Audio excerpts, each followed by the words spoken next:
Montana has banned TikTok. I know there's been a lot of controversy over uh, the supposed spying of TikTok, but all corporations do that. All social media platforms do that. All websites do that.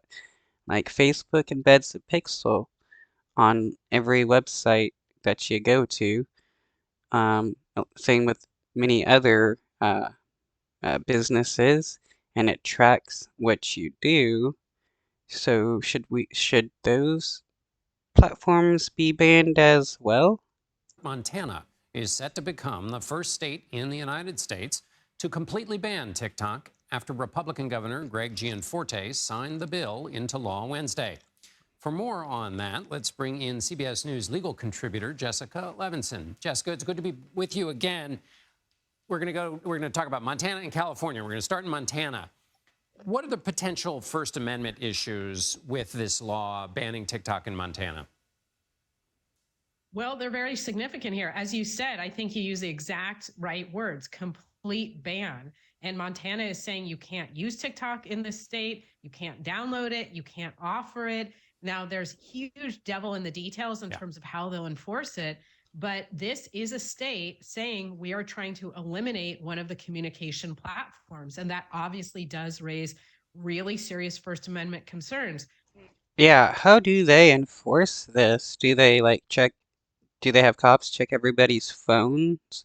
Do they um make like Apple and stuff not have Google or have their apps show up in the shop if people have their location in Montana?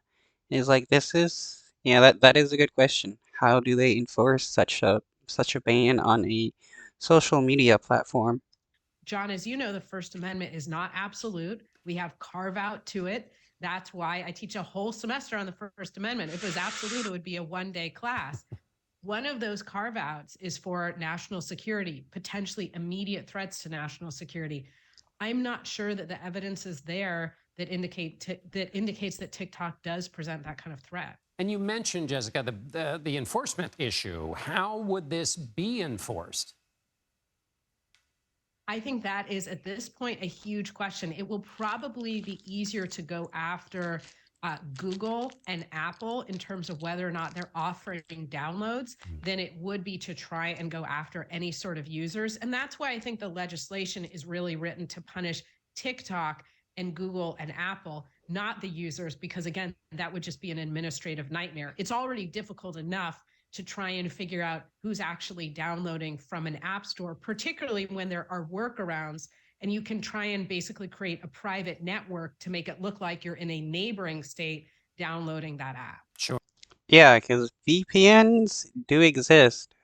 Will Montana ban VPNs so that people won't be able to spoof their IP and make it seem like they're in a different state? That Republicans love to talk about slippery slopes. This right here is a real, true slippery slope. What is Montana gonna do? Sure, exactly. Just ask any 13-year-old. All right, so let's go to Florida now, Jessica. There are basically PEN America, which is an advocacy group for writers, and Random House have sued Florida for its ban on books. What's behind that case?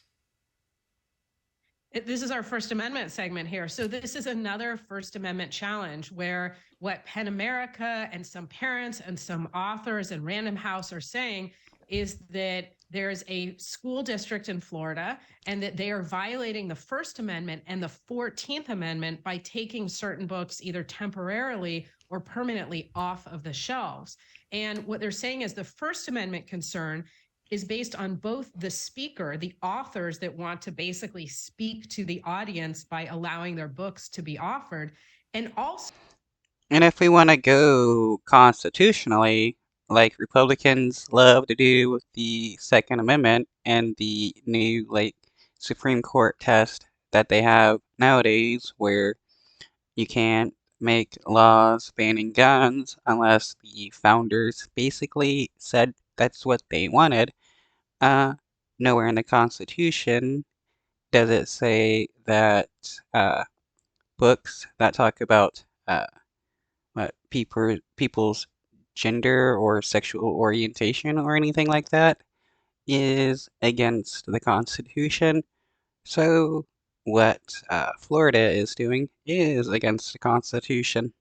So the listener, that children, that the audience, that the listeners can't obtain that information because the books are pulled off the shelves.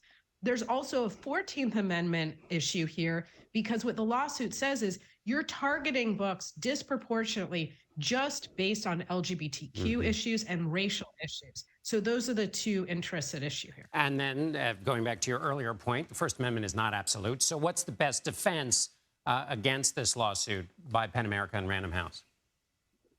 The First Amendment is not absolute. So now, of course, we're not talking about national security. We're talking about carve outs that allow, for instance, school districts to create certain community standards. And we're talking about carve outs for things like pornography and obscenity. And again, I think what will be litigated is whether or not the particular law at issues that allow school districts to take certain books off of the shelves, whether or not those laws are being applied in an equal way and whether or not they're overbroad.